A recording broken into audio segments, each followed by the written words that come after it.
बालेन्द्र शाह। नेपालको सार्वभौम सत्ता र राजकीय सत्ता नेपालको सार्वभौम सत्ता र राजकीय सत्ता नेपाली जनतामा निहित रहेको नेपाली जनतामा निहित रहेको नेपालको संविधान प्रति पूर्ण वफादार रही सत्यनिष्ठापूर्वक प्रतिज्ञा गर्दै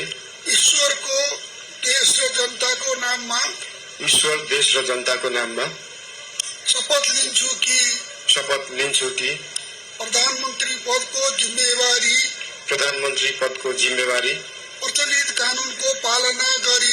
प्रचलित कानूनको पालना गरी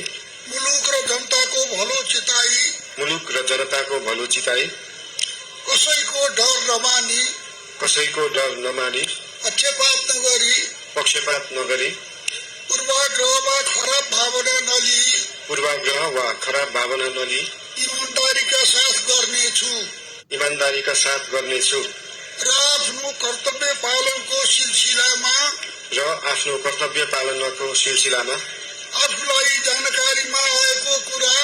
आफूलाई जानकारीमा आएको कुरा म पदमा बहाल रहँदा वा नरहँदा जुनसुकै अवस्थामा पनि प्रचलित कानूनको पालना गर्दा बाहेक अरू अवस्थामा कुनै किसिमबाट पनि प्रकट वा संकेत गर्ने छैन। धन्यवाद।